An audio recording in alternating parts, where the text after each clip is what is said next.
আসসালামু আলাইকুম ওয়া রাহমাতুল্লাহি ওয়া বারাকাতুহু। বিসমিল্লাহ ওয়াসসালাতু ওয়াসসালামু আলা মান লা নাবিয়্যা বা'দা।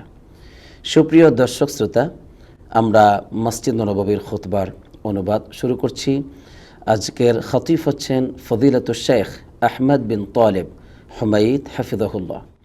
যে বিষয়ে তিনি খুতবাটি পেশ করেছেন তা হচ্ছে আল কোরআনুল কারীমকে আঁকড়ে ধরার গুরুত্ব ও মর্যাদা। বিষয়টি অনেক গুরুত্বপূর্ণ, কেননা আমরা অনেক মানুষ জানি না, অনেক ইমানদার ভাই বোন আমরা জানি না যে কোরআনুল কারীমকে জীবনে সকল ক্ষেত্রে অনুসরণ করতে হয়।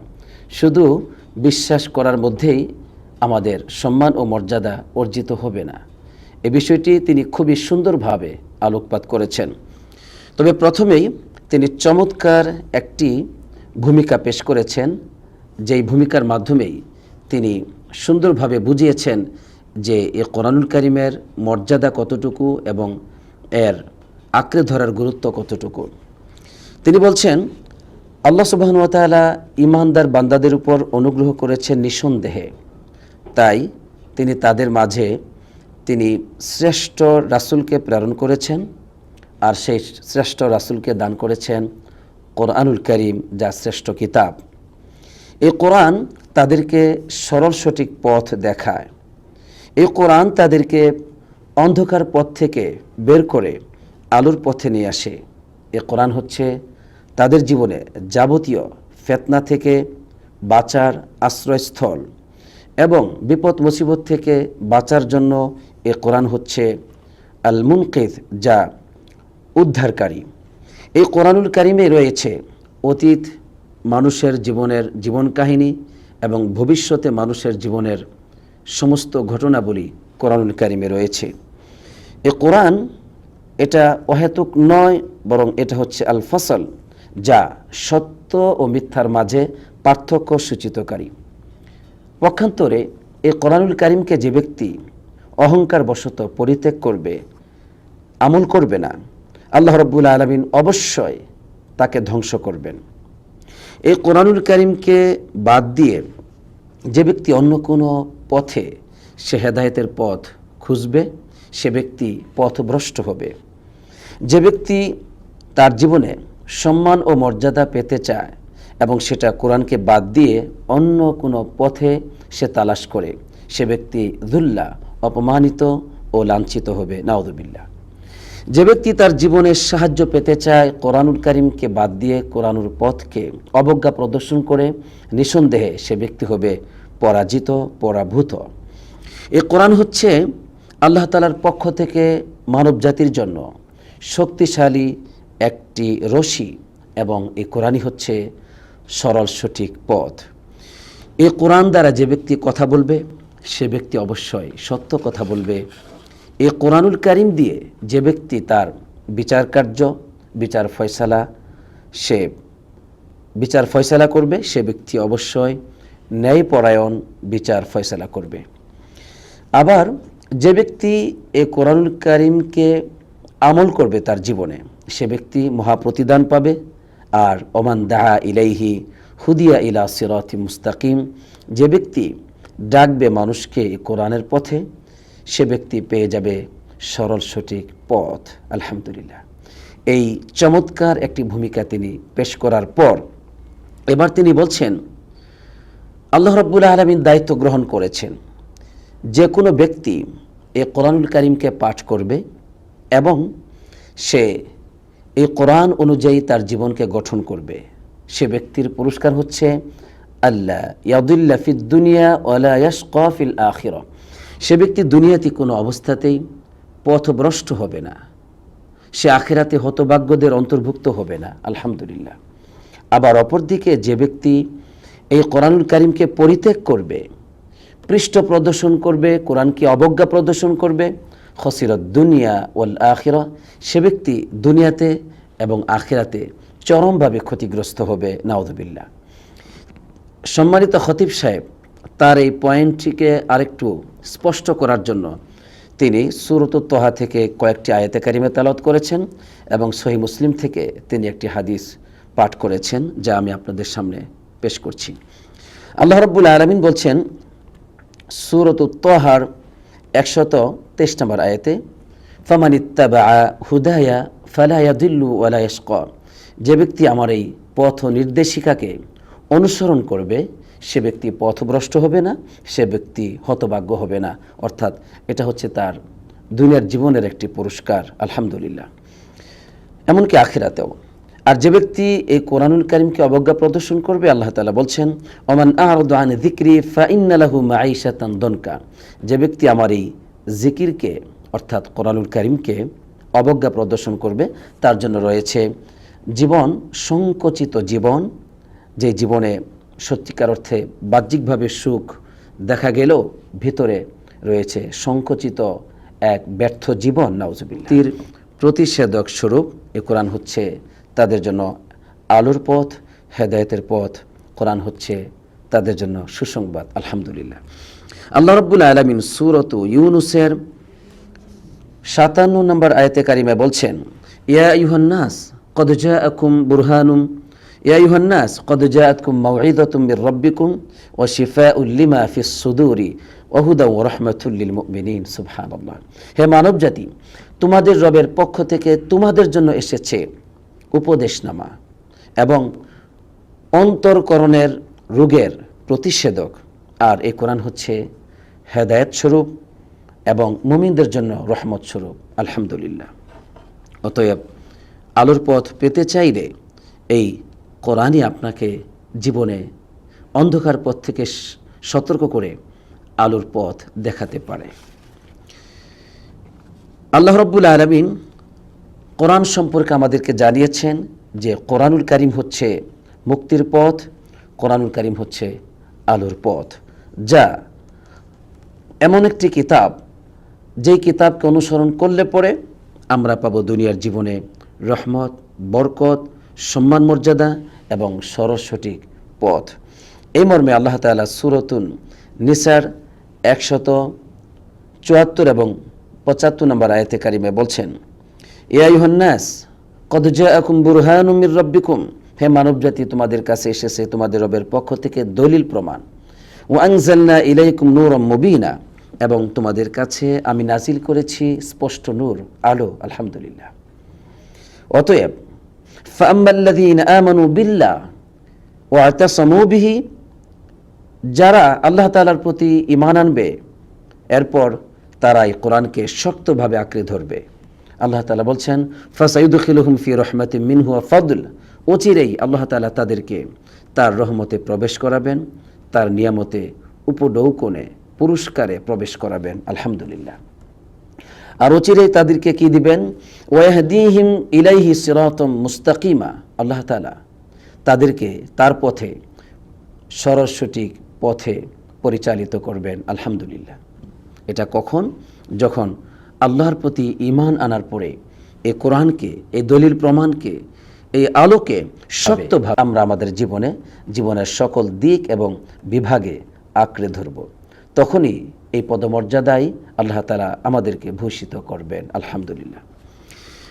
সম্মানিত খতিব সাহেব প্রথম খুতবার সর্বশেষ পয়েন্টে বলছেন যে এই কোরআনুল কারীমকে যারা অবজ্ঞা প্রদর্শন করবে, অস্বীকার করবে, কোরআনুল কারীমের সাথে যারা হঠকারিতা অবলম্বন করবে, তাদের জন্য এ কোরআন কোনো উপকারে আসবে না এবং এই কোরআন দ্বারা তারা ক্ষতিগ্রস্ত হবে, তাদের পথভ্রষ্টতা আরও ব্যাপকভাবে বৃদ্ধি পাবে। এই মর্মে সূরাতুল ইসরার 82 নম্বর আয়াতে কারিমায় আল্লাহ রাব্বুল আলামিন বলছেন অনুনাজ্জিলু মিনাল কোরআন মা হুয়া শিফাউন ওয়া রাহমাতুল লিল মুমিনিন। কত চমৎকার কথা! আমরাই তো এই কোরআনকে নাজিল করি, মানে কোরআনকে আমি নাজিল করেছি, আর এই কোরআন হচ্ছে শিফাউন, প্রতিষেধক। মানুষের অন্তরের যত ব্যাধি আছে তথা শিরিক, কুফর, হিংসা, বিদ্বেষ সহ নানা ধরনের যে অন্তর ব্যাধি আছে, দুশ্চিন্তা সহ, এগুলো সব কিছুর শিফাউন, প্রতিষেধক, আলহামদুলিল্লাহ। এবং মুমিনদের জন্য এই কোরআনুল কারীম হচ্ছে রহমত স্বরূপ। আর ওয়ালা ইয়াজিদুয যালিমিনা ইল্লা খাসারা, আর জালিমদের জন্য এই কোরআন দ্বারা শুধুমাত্র খাসারা, মানে ক্ষতি বৃদ্ধি পায়, নাউজুবিল্লাহ। তাহলে কোরআনকে অস্বীকারীদের জন্য, কোরআনকে অবজ্ঞা প্রদর্শনকারীদের জন্য এই কোরআন দ্বারা তাদের ক্ষতি, তাদের পথভ্রষ্টতা, তাদের ধ্বংস ব্যাপকভাবে ব্যাপকতা লাভ করে। নাউজুবিল্লাহ। আল্লাহ রাব্বুল আলামিন এই কোরআনের প্রতি যারা ঈমান আনে না তাদের সম্পর্কে বলছেন যে এই কোরআন দ্বারা তাদের অবস্থাটা কি হবে। আল্লাহ তাআলা বলছেন সূরাতুল ফুসসিলাতের 44 নম্বর আয়াতে, ওয়াল্লাযীনা লা ইউমিনুনা ফি আযানিহিম ওয়াকরুন ওয়া হুয়া আলাইহিম আমা, যে যারা আল্লাহ রাব্বুল আলামিনের প্রতি ঈমান আনবে না, ফি আযানিহিম ওয়াকর, তাদের কর্ণকুহরে থাকবে অক্রুন, বধিরতা। নাউজুবিল্লাহ।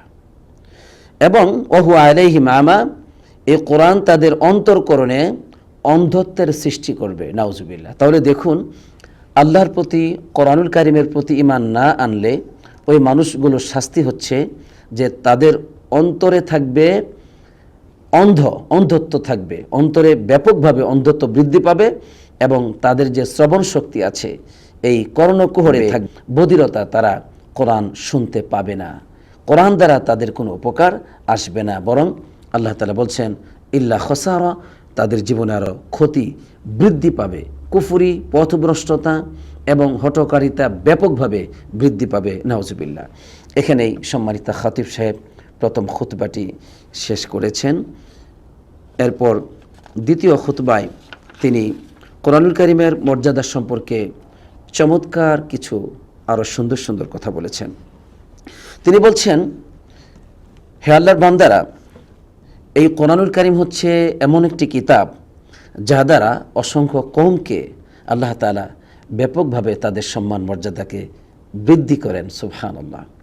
আবার অসংখ্য কওমকে, অসংখ্য মানুষকে কোরআনুল কারীম দ্বারা আল্লাহ তাআলা অপমানিত করেন, লাঞ্ছিত করেন। আর এই কোরআন দিয়ে মানুষ কিভাবে সম্মানিত হবে? 3টি কাজের মাধ্যমে। 1, কোরআনকে তারা নিজেরা পাঠ করবে, শিখবে। ওয়াল আমালু বিহি, কোরআন অনুযায়ী তারা আমল করবে। 3, ওয়া তালিমিহি, এই কোরআনকে অন্য মানুষকে শিক্ষা দিবে।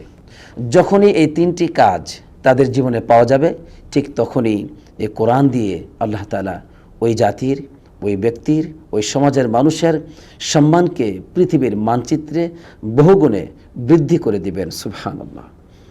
রাসূলুল্লাহ সাল্লাল্লাহু আলাইহি ওয়াসাল্লাম সমাজের শ্রেষ্ঠতম ব্যক্তি বলে আখ্যায়িত করেছেন কোন ব্যক্তিকে? যে ব্যক্তির সাথে কোরআনের সম্পর্ক আছে। তার ভাষাই বলছি, খৈরুকুম মান তাআল্লামাল কোরআনা ওয়া আল্লামা, তোমাদের মাঝে সর্বোত্তম ব্যক্তি তো ওই ব্যক্তি যে ব্যক্তি নিজে কোরআন শিখে এবং অন্যদেরকে কোরআন শিখায়। আমরা যেন এমন মানুষের অন্তর্ভুক্ত হতে পারি। এই কোরআন যদি আপনি দুনিয়াতে পাঠ করেন, কোরআনকে যদি আপনি ভুলে না যান, আপনার জীবন সাথী হয়ে কোরআন, তাহলে আখিরাতে এই কোরআন বিপদ ও মুসিবতের সেই বিভীষিকাময় অন্ধকারচ্ছন্নময় অবস্থায় আপনার পার্শ্বে দাঁড়াবে, আপনাকে ভুলে যাবে না। আল্লাহর নবী সাল্লাল্লাহু আলাইহি ওয়াসাল্লাম বলছেন, ইকরাউল কোরআন ফাইন্নাহু ইয়াতি ইয়াউমাল কিয়ামাতি শাফিআন লিআসহাবি, তোমরা কোরআনকে পাঠ করো। কেন পাঠ করবে? কারণ এই কোরআন তার পাঠকের জন্য সে হবে শাফিআন, সুপারিশকারী কিয়ামতের দিন। সুবহানাল্লাহ। সেদিন আমরা জানি যে সন্তান তার মা বাপ থেকে পালন করবে, মা বাপ তার সন্তান থেকে পালন করবে। সেই মুহূর্তে কোরআন আপনার সাথী হবে যদি আমরা আমাদের জীবনে কোরআনকে পাঠ করি। হে আল্লাহ, আমাদের সবাইকে তুমি সেই তৌফিক দান করো, আমিন। কোরআনুল কারীম যদি আপনি পাঠ করেন, প্রতিটি হরফে হরফে, অক্ষরে অক্ষরে আল্লাহ তাআলা আপনাকে নেকি দিবেন। রাসূলুল্লাহ সাল্লাল্লাহু আলাইহি ওয়াসাল্লাম বলছেন, মান ক্বরাআ হরফান মিন কিতাবিল্লাহি ফালাহু বিহি হাসানাতুন ওয়াল হাসানাতু বিআশরি আমসালিহা, যে ব্যক্তি আল্লাহ তাআলার কিতাবের একটি মাত্র হরফ পাঠ করবে, সেজন্য তাকে একটি সওয়াব দেওয়া হবে, যেই সওয়াবটি 10টি সওয়াবের সমপরিমাণ। সুবহানাল্লাহ। আর নবী করিম সাল্লাল্লাহু আলাইহি ওয়াসাল্লাম আরও স্পষ্ট করে বললেন, আমি কিন্তু এ কথা বুঝাচ্ছি না যে আলিফ লাম মিম এই 3টি হরফ মিলে একটি হরফ, না, বরং আলিফ একটি হরফ, লাম একটি হরফ এবং মিম একটি হরফ। মানে আলিফ লাম মিম পড়ার সাথে সাথেই 30টি নেকি আল্লাহ তাআলা আমার আপনার আমল নামায় লিখে দিবেন। সুবহানাল্লাহ। এই কোরআনের মাধ্যমেই আখিরাতে মানুষ জান্নাতের সুউচ্চ আসনে পৌঁছে যাবে। কোরআনের যতগুলো আয়াত তার মধ্যে থাকবে, সে অনুযায়ী আল্লাহ তাআলা জান্নাতের সর্বস্তরে তাকে পদোন্নীত করবেন। আলহামদুলিল্লাহ। রাসূলুল্লাহ সাল্লাল্লাহু আলাইহি ওয়াসাল্লাম বলছেন, কিয়ামতের মাঠে বলা হবে কোরআনের পাঠককে, ইকরা, তুমি কোরআন পড়ো, ওয়ারতাকিলের সহিত তাজবিদের সহিত পাঠ করো। যেইভাবে তুমি দুনিয়াতে সুন্দর করে কোরআনকে পাঠ করতে, ঠিক ওইভাবে তুমি কোরআনকে পাঠ করো। ফাইন্না মানজিলাতাকা ইনদা আখিরি আয়াতিন তাকরাউহা, কেননা এটা হবে তোমার সর্বশেষ আয়াত, যেখানে গিয়ে তোমার শেষ হবে, ঠিক সেখানে গিয়েই জান্নাতে তোমার স্থান, সেখানে গিয়ে শেষ হবে। সুবহানাল্লাহ। এর মানে কোরআনুল কারীমের যতটুকু গুরুত্ব আমার কাছে, যতটুকু মর্যাদা আমার কাছে, ঠিক ততটুকুই মর্যাদা আখিরাতে পাবো। অতএব এই কোরআনকে বেশি করে মুখস্থ করা উচিত, ওই আয়াতে কারিমার অর্থ বোঝা উচিত এবং সেটাকে জীবনে বাস্তবায়ন করা উচিত। ঠিক যতগুলো আয়াতের কারিমার আমল আমার মাঝে, আপনার মাঝে পাওয়া যাবে, ঠিক ততটুকুই মর্যাদা আখিরাতে জান্নাতে আমরা পেয়ে যাব। সুবহানাল্লাহ। সম্মানিত খতিব সাহেব দ্বিতীয় খুতবার একেবারে শেষাংশে এসে তিনি আমাদেরকে অত্যন্ত গুরুত্ব সহকারে একটি নসিহত করছেন। বলছেন, হে আল্লাহর বান্দারা, তোমরা এই ফজিলতকে, এই মহাসম্মানকে, এই বিরাট মর্যাদাকে তোমরা আঁকড়ে ধরো। আর তাদের মতো কিন্তু তোমরা হবে না। কাদের মতো? যারা এই পৃথিবীতে দীর্ঘ জীবন পেয়েছিল, কিতাব পেয়েছিল, কিন্তু তারপরেও তাদের অন্তর বিগলিত হয়নি, তারপরেও তাদের অন্তরে আল্লাহ তাআলার ভয় আসে নাই, বরং অন্তর শক্ত থেকে শক্ত হয়ে গিয়েছিল। আল্লাহ রাব্বুল আলামিন বলছেন, আলাম ইয়ানি লিল্লাযীনা আমানু আন তাখশা কুলুবুহুম লিযিকরিল্লাহি ওয়া মা নাযালা মিনাল হক। যারা ঈমান এনেছে তাদের কি এখনো সময় হয়নি যে আল্লাহ তাআলার জিকিরে তাদের অন্তর বিগলিত হবে? ওয়া মা নাযালা মিনাল হক, আর আল্লাহ তাআলা যে সত্য নাজিল করেছেন তথা কিতাব নাজিল করেছেন, এই কিতাব দিয়ে যারা ঈমানদার তাদের অন্তর বিগলিত হবে, নরম হবে, কোমল হবে, আল্লাহ তাআলার ভয়ে তাদের অন্তর প্রকম্পিত হবে। এই বিষয়টি, এই সময়টি কি এখনও আসে নাই? তারা যেন তাদের মতো না হয়। ওয়ালা ইয়াকুনু কাল্লাযীনা উতুল কিতাবা মিন ক্বাবলু ফাতালা আলাইহিমুল আমাদ ফাকাসাত কুলুবুহুম ওয়া কাসীরুম মিনহুম ফাসিকুন। যে ইতিপূর্বে যাদেরকে কিতাব দেওয়া হয়েছিল আর তারা দীর্ঘ জীবন যখন অতিক্রম করলো তাদের উপর, আর তখন তাদের অন্তর শক্ত হয়ে গেল, তাদের অধিকাংশরাই ছিল পাপিষ্ট, অধিকাংশরাই ছিল ফাসেক। এর মানে আল্লাহ তাআলা ওই ইহুদি এবং খ্রিস্টানদের ব্যাপারে আমাদেরকে ইঙ্গিত করে বলছেন যে তারা কিতাব পেয়েছিল, তাওরাত ইনজিল, কিন্তু দীর্ঘ জীবনও পেয়েছিল, তারপরেও এই কিতাব দিয়ে তাদের অন্তর বিগলিত হয়নি, আল্লাহর ভয়ে তাদের অন্তর প্রকম্পিত হয়নি, অন্তর দিয়ে আল্লাহর প্রতি তারা শ্রদ্ধাশীল হয়নি। ঠিক তারা যেন, মানে এই উম্মত যেন এই কিতাব পাওয়ার পরে ওই সমস্ত পথভ্রষ্টদের মতো না হয়। এর মানে তারা কি এখনও ভয় করবে না? যেই সত্য, যে কিতাব তাদের উপর নাজিল করা হয়েছে, এভাবে আল্লাহ তাআলা আমাদেরকে বোঝাচ্ছেন এই কিতাব দ্বারা যেন আমাদের অন্তরে ভয় আসে, আমাদের অন্তরে আল্লাহর প্রতি শ্রদ্ধা আসে, আল্লাহর বিধানের সামনে আমরা যেন মাথা নত করতে পারি। এখানেই দ্বিতীয় খুতবাটি সমাপ্তি ঘটিয়েছেন। সুপ্রিয় দর্শক শ্রোতা, আমরা আজকে যে বিষয়গুলো জানলাম, যে কোরআনুল কারীমকে আঁকড়ে ধরার মর্যাদা এবং গুরুত্ব হচ্ছে অপরিসীম। কোরআনকে আমি আপনি যতটুকু সম্মান করব, আমাদের জীবন ততটুকু সম্মানিত হবে। এই কোরআনকে আমরা গুরুত্ব দিব, ঠিক দুনিয়াতে আখিরাতে আমরা আল্লাহর কাছেও ঠিক ততটুকুই গুরুত্ব পাব। তাই আসুন আমরা যদি আমাদের ব্যক্তি জীবনে, পারিবারিক জীবনে, সামাজিক জীবনে এবং রাষ্ট্রীয় জীবনে যদি সফলকামী হতে চাই এই পৃথিবীর মানচিত্রে এবং আখিরাতে, তাহলে পথ হচ্ছে কোরআনকে আঁকড়ে ধরতে হবে জীবনের সকল দিক এবং বিভাগে। তাহলেই পৃথিবীর মানচিত্রে আমরা আবারও সাহাবায়ে কেরামদের মতো শ্রেষ্ঠ জীবন পাব, সম্মান ও মর্যাদাপূর্ণ এক নিরাপত্তাপূর্ণ জীবন পাব, দুনিয়াতে আখিরাতে পাব মুক্তি। হে আল্লাহ, আমরা যা কিছু শুনেছি এর উপর আমাদের সবাইকে আমল করার, জীবন গঠন করার তৌফিক দান করো, আমিন। আসসালাতু ওয়াসসালামু আলা নবিয়িনা মুহাম্মদ ওয়া আলা আলিহি ওয়া সাহবিহি আজমাইন।